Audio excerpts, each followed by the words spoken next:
Alright, ladies and gentlemen, welcome back to another episode of Plat Gaming. In this month's episode, as my fingers try and knit themselves together after Sea Viper's combo trials, we will be covering Mortal Kombat 1's Sub-Zero. Now, for me, Sub-Zero was the OG, alright? The first fighting game character I ever really effed with was Sub-Zero. Young Josh played Mortal Kombat 9, which was almost certainly a game young Josh should not have been playing. And I saw Blue Ninja and I said, say no more. That's my guy. He's blue, it's a good color, and he's a ninja, which is like the coolest thing ever. So I'm all in. Mortal Kombat 1 Sub-Zero is sort of a complicated history. He started the game's life cycle as the most broken character in the game in the beta. He was then nerfed into the floor with a very common meme of Sub-Zero on release being, how long could you make a combo while doing as little damage as humanly possible, because his scaling was insane. And I think he's ended the game's life cycle. Not that it's ended, Ed Boon still claims that there are updates coming, but I'll believe that when I see it. I think he's ended the game's life cycle in an okay spot. I don't think he's touching the top, but he's certainly not anywhere near the bottom. I think he has all the tools that he needs to not necessarily thrive, but certainly provide a headache for his opponent. Round 1, fight. Mortal Kombat 1's story is sort of a pseudo-continuation of Mortal Kombat 11's. Liu Kang, obviously having defeated Kronika at the end of 11, has now become both the Keeper of Time and the God of Fire, and has sought fit to reset the timeline, hoping to stop all of the bad things that happened from ever occurring. Obviously, looking at the events of Mortal Kombat 9, where half of the playable roster in the game are killed, the story begins in a small village, with Raiden and Kung Lao returning from a hard day's labor in the fields. Upon getting to a little bit of R&R at the local tea house, they are beset by mysterious ninjas. One of these mysterious assassins is dressed in all blue and another dressed in all yellow. This, of course, would be our titular hero, Sub-Zero. In this timeline, because it's reset, he is, of course, once again played by Bi-Han, the brother in this timeline to Scorpion, who is played by Kuei Liang. As always, in these games, they are playing their usual brother relationship, with Kuei Liang being the kind, reasonable one, and Bi-Han being the angry one. You can tell because his voice is deep and obviously not evil, guys. He's not going to do anything unreasonable throughout this campaign. After a little bit of back and forth with Kung Lao and Raiden, the fight is stopped and Liu Kang steps in to reveal that this was all a test and that Kung Lao and Raiden will help Liu Kang in the upcoming tournament against Outworld. A sort of once every now and again bond-building exercise between the realms to ensure that everybody's really cool and we don't hate each other, guys. And how do we solve that? By beating the F out of each other, as combat dictates. The next stop on this little recruitment tour is a mansion that belongs to one Johnny Cage. Liu Kang, Sub-Zero, and Scorpion show up interrupting a breaking and entering attempt from Kenshi. This, of course, works to Liu Kang's plans. He is going to recruit both Johnny Cage and Kenshi, but because of a small misunderstanding, Johnny Cage gets into a fist fight with Sub-Zero, and of course, Sub-Zero being the Grandmaster of the Lin Kuei, and Johnny Cage being a random-ass actor, Johnny Cage beats his ass easily. I suppose that's what happens when you're a top tier. We next join Sub-Zero in Act 3, where Sub-Zero, Scorpion, and Smoke are all tasked with finding out how exactly Outworld rebels, led by Shang Tsung and General Shao, are going to infiltrate Earthrealm and what their plans are when they do so, if they do so. The Lin Kuei ninjas discover, after dealing with some rabble in the form of Nitara, Ermac, Rain, Havoc, and the usual suspects of the rebel group, they find that Outworld is setting up Soul Stealers, which is the same device used in the Living Forest to turn the Living Forest into the Dead Forest. So I imagine they don't have good plans for them. Upon confronting Shang Tsung, Sub-Zero is just about to slice this wizard's neck in twain when he's interrupted by General Shao, and of course he doesn't have time to simply throw down the axe and get ready for battle. He has to stop right now. All the good those few seconds did for him, though, because Scorpion and Sub-Zero are subsequently overpowered by the number of forces General Shao has bought, and Shang Tsung recovers in order to offer a deal to Bi-Han. He claims that if Bi-Han allies himself and the Lin Kuei with Shang Tsung will provide to him the means to both separate himself from Liu Kang and make the Lin Kuei the most powerful force in Earthrealm. And you see, this appeals to Sub-Zero because before this mission took place, Sub-Zero voiced his displeasure with Liu Kang to Smoke and Scorpion, to which both of his fellow ninjas said, dude, you're being ridiculous. Like, Liu Kang's literally never done wrong by us, ever. And Sub-Zero says, you need to shut up, Tomas! You are you're adopted! You need to shut your mouth! You are adopted! Fast forward to the present, he of course accepts the offer from Shang Tsung after seeing some stone statues do a little bit of kung fu and glow a little bit. Sub-Zero's convinced, buddy, I'm all in. Scorpion says, what the hell, bro? What are we doing here? To which Sub-Zero replies that he needs to obey because Father was weak and he let him die. Scorpion says, huh? Scorpion manages to fight his way out of this group of Sub-Zero, Shang Tsung, and General Shao, along with various other randos, which don't matter in the power scaling. Scorpion reunites with Smoke and explains that Sub-Zero has betrayed the Lin Kuei and that they need to report to Liu Kang immediately. All while, of course, Sub-Zero is in the background, aura farming.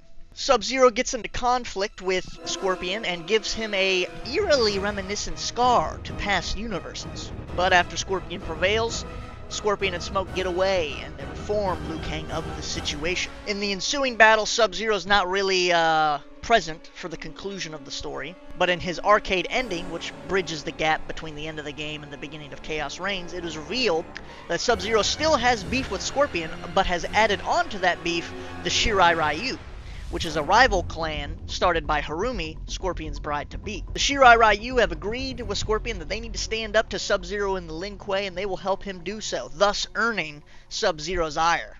And in order to get the extra power they need to beat the Shirai Ryu, he turns to his master armorer Sector in order to do the cyberization of the Lin Kuei. Of course, in this universe and in this timeline, the cyberization of the Lin Kuei looks more like power suits rather than full-blown cyborgs, but hey, maybe the sequel will go a little bit further. In the Chaos Reigns expansion, we see the culmination of that cyber initiative in the power suits that both Sector and Cyrax wear. Sub-Zero enters into the expansion, interrupting a training exercise between the two Iron Women, praising Sector's work on the power suits and the training center in its entirety, and informing the two that they will be attacking Scorpion's wedding. That Scorpion doesn't deserve a ceasefire for his wedding because he's a traitor and needs to be dealt with accordingly.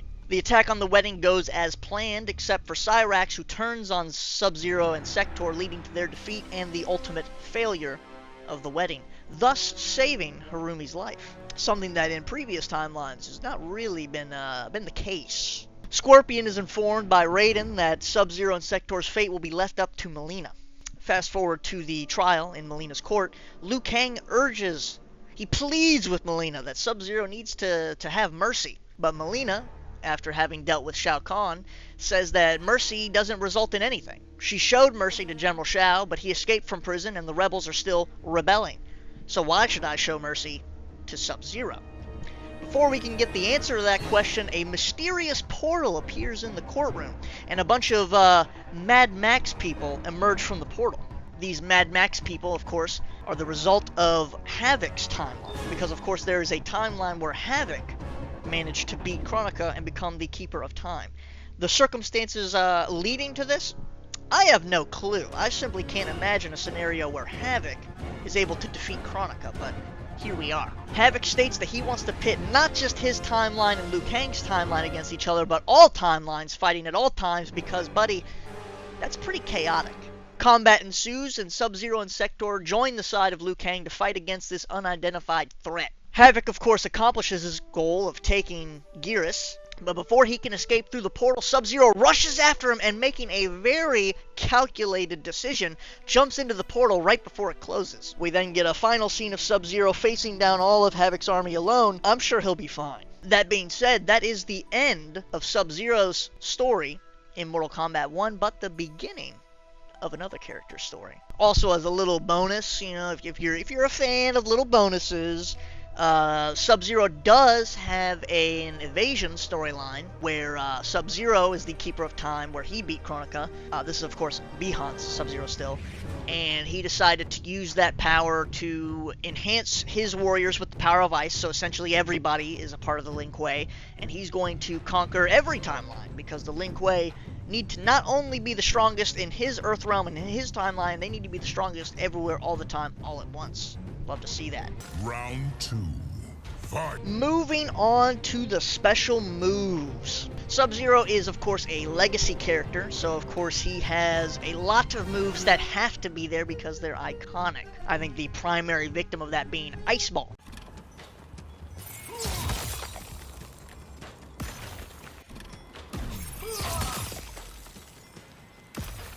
In Mortal Kombat 11, Ice Ball was pretty fast. It was reliable on to continue a combo if you got the correct punish. But in this game, Ice Ball is not going to be punishing anything. With about 1,000,000 years of startup, you're only ever going to be using it to trade with a distant opponent or just putting pressure at a distance. You're not going to be using it in combos, and to be honest, I'm pretty disappointed by that, because I think Ice Ball is iconic. It's, for me, that's Sub-Zero's, Scorpion, get over here. But in this game, it's just not going to be there. Enhancing the Ice Ball makes it destroy an enemy projectile. So instead of trading with said projectile, you will instead get rid of it and probably freeze the opponent as well. Sub-Zero also once again has Ice Clone.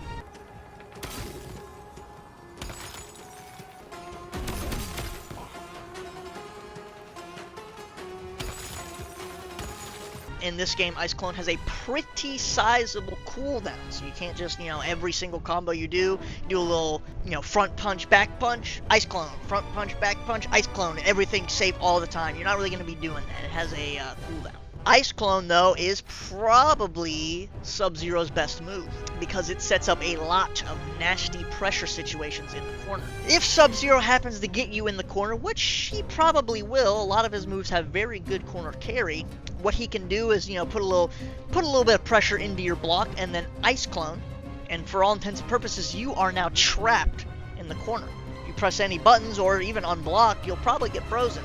But at this point, what he can do is grab you and essentially push you in to the Ice Clone. This, of course, does massive scaling because it's a grab into a freeze, but damage is damage. Enhancing the Ice Clone causes 3 to appear in sort of an arc in the air, which I'm sure if you're a combo master, that arc provides a very tempting goal on how you can effectively combo your opponent into all 3 Ice Clones effectively. Sub-Zero can also use Ice Clone with the enhanced, triple arc in the air.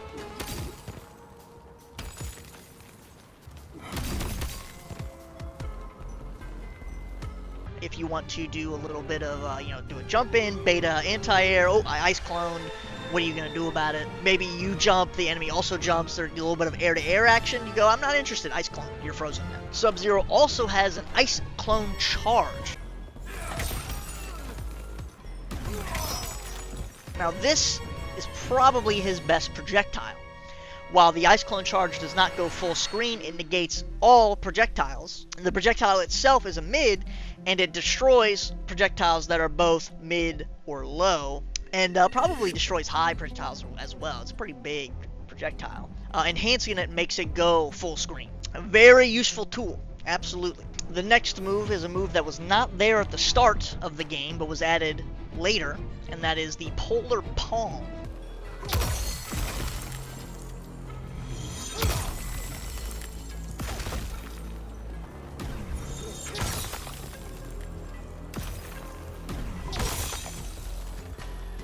The Polar Palm is a quick little jab that he does that freezes the opponent. This move can be charged to offer a longer freeze, or enhanced to offer the maximum freeze instantly at the cost of a bar of super. This is probably going to be your main combo tool, excluding cameos, of course. You're probably going to do, a button or 2 buttons in a string, Polar Palm to freeze them, do another button or 2, maybe a cameo if you got it. You're probably going to enhance the Polar Palm because you want the full cash out. The normal uncharged Polar Palm will combo, mid-string. You won't be able to charge it at all. That will you'll lose the string at that point. There's not enough hits done. But if you want the full launcher combo that Sub-Zero is known for in this game, you're gonna have to spend that meter. Of course, what Sub-Zero kit is complete without Ice Slide, which makes a return?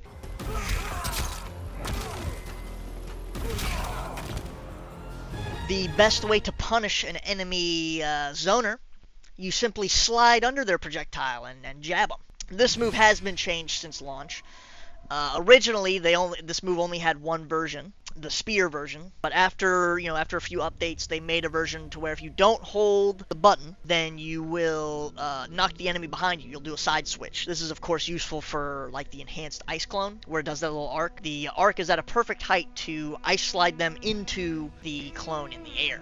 Enhancing it makes it invincible. So if you're on the ground, a little pressure in the corner, you're going to want to use your ice slide to armor out of that. Sub-Zero also in this game comes with a dive kick.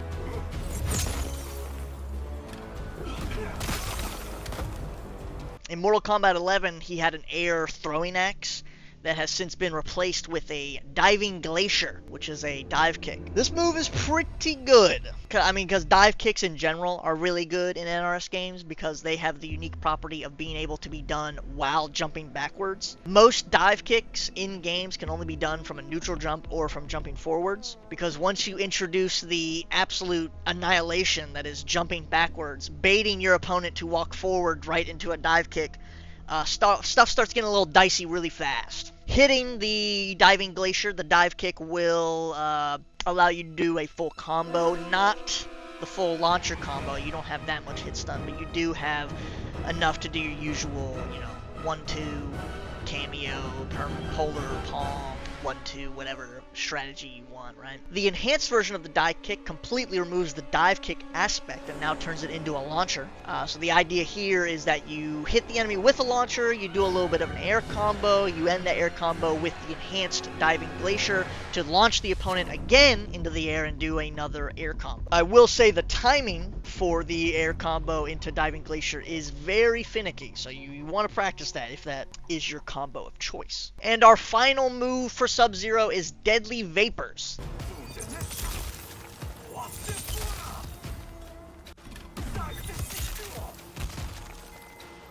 This was his main combo extender before Polar Palm was added to the game. Sub-Zero freezes the feet of his opponent in a similar manner to Scorpion's Inferno, where he, pulls some fire up on the ground. Instead, this is ice, freezes you in place. If it's the unenhanced version, it simply slows the opponent, and I don't know if it extends the combo that much. It has a lot of scaling. The enhanced version completely freezes your opponent from inputting any buttons and allows you to do a combo if it was inputted mid-combo. If it's just done on block, it doesn't do anything. And of course, well, Street Fighter had, the level 1s, level 2s, level 3s. All Mortal Kombat has is the Fatal Blow.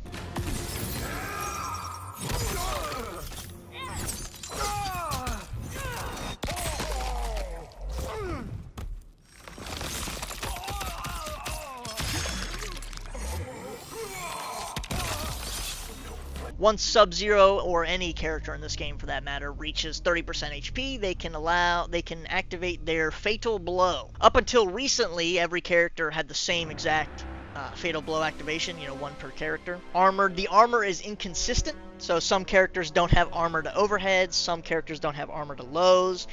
Depending on how far along your opponent's attack is into the Fatal Blow, they might interrupt it because it does not have frame 1 frame 1 armor, so be very cautious about that.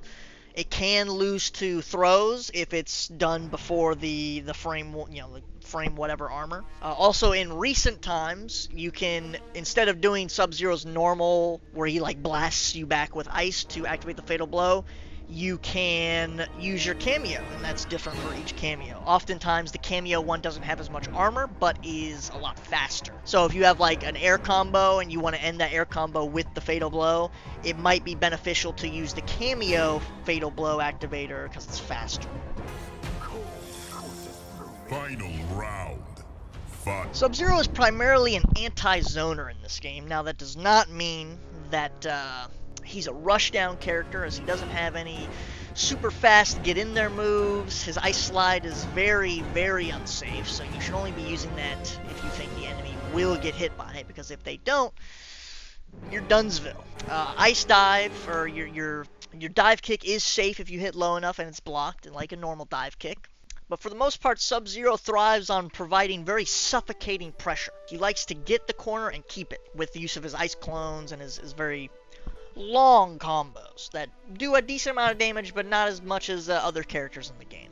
because of his scaling with his ice extenders. He's not exactly rushdown like somebody where Smoke has all these super tricky teleport cancels and all that kind of stuff, or Raiden with just a safe teleport. He can have a teleport with Motaro's cameo, but for the most part, Sub-Zero thrives when he gets the pressure and he just wants to keep the pressure. He's not going to do any super crazy mix-ups. He's just a very solid character. He's almost Shoto-like, but he's certainly not. I wouldn't call him a Shoto like Liu Kang is. Sub-Zero is played best when he's sort of a defensive monster and just sort of stopping you from playing your game plan. Your general combo layout, because the cameo system is so free form in this game, your general combo layout is going to be either your launcher, that's going to be your big cash out, that's your back punch. Problem with this move is that if it's blocked, it's very unsafe. It does start as an overhead. It is very unsafe. You can make that safe because the first hit of the move is cancelable, so you can cancel that into a cameo. You can cancel that into ice slide. So because that's it's an overhead into a low. So it's a little bit of a tricky situation. But just know if the ice slide's blocked, you're punished. If the cameo's blocked, you're probably punished. That depends on the cameo. And if there is no interrupt, you just do the full move, and that's blocked, well, you're getting a punish of a lifetime. Other than that, you're going to be doing a lot of very safe strings, trying to find a hole in the opponent's defense. A lot of his strings end with an overhead or a low. One problem with his moves is that a lot of his poking moves, and this is in general in the game, a lot of his poking moves are highs, so they can be crouched under. But because they are highs, they're also very fast.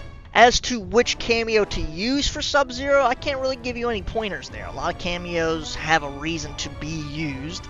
Me personally, I like to use Frost. Not really because Frost is super good, but because it's, Lin Kuei pride and all that. Also, you can do the first hit of the launcher into Frost, and that still gives me a full combo. That's a high into a low. It catches people off guard every now and again. It's also a lot harder to punish the Frost cameo than it is the full move or ice slide. Other good cameos, if you want the absolute max amount of damage, you're probably going to want to use Janet or Striker. Janet, of course, is a lot harder than Striker is. Mavado allows you to get basically auto combos in the sense that he only activates if he is usable. So anytime you get somebody off their feet, for example, with his sliding attack that he does, not the ice slide, although that would also start a combo. Anytime you get an opponent off their feet, you can do a combo. It sort of auto does it because it only activates if it's able to be done, so you can just sort of rely on automatic confirmations. Madame Bo or Farah allow for some very nasty mix-ups. Motaro doubles down on the anti-projectiles and comes with a teleport. Sub-Zero has ice armor. Kung Lao and Kano both have the, we put down a thing and you sort of gotta worry about it while we hold it there in the form of Kano Ball or Floor Hat. And then Chameleon obviously provides a lot of versatility in her different modes. So cameos can pretty much provide any utility that you want. It just sort of depends on your playstyle, what you find Sub-Zero lacking, what you find lacking, and what you excel at. Overall, I think Sub-Zero is a fine character. I'm a little disappointed with Sub-Zero in this iteration of the game. But that mostly stems from how absolutely garbage Ice Ball is. And I do have a little bit of a sore spot for how often Scorpion can use Sting in pretty much everything that he does, but Sub-Zero can't use Ice Ball basically ever. As always, share your own tips and tricks in the comments below. Comment on who you would like to see in the future and the game that you would like to see them from. And have a wonderful November.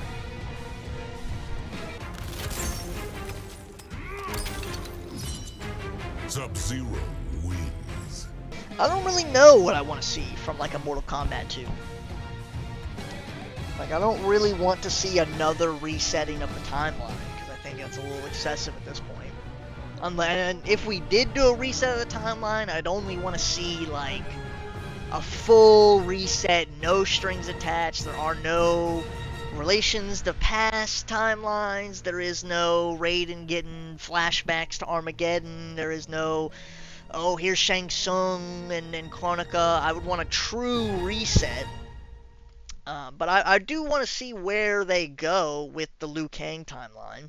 I don't really know where they can go. They've set up some stuff in arcade endings. They have Raiko and General Shao going after the dragon guy. Rain is now probably going to be a good guy, it seems like. Although he destroyed all of Saito, so that probably sets up some stuff with Havoc and maybe Hotaru if they want to add him. Um, there's still the apparently cut DLC. I don't really know how much I want to talk about cut DLC because it may or may not exist. But apparently there was going to be something with Raiden's sister, who was probably going to be Fujin. Jade still exists in the universe, but of course Mortal Kombat law states that we cannot have Jade and Tanya in the same game. Melina seems to be growing a little bit displeased or bitter towards Katana. I don't really know if I want to see that explored too much. I like the actual like sisterly bond that Melina and Katana have in this game, so I'd like to see that preserved. But if Melina has to be evil, then Melina has to be evil, I guess. And of course, there's always the possibility of newcomers. Because while I would like to see the new era design of characters that we've come to know, Mortal Kombat 10, they had to have a lot of newcomers because of how many people died in 9. And I think a lot of the newcomers are pretty good. So, I think NRS have done pretty well at making newcomers, so I'd like to see what they could do in this new era.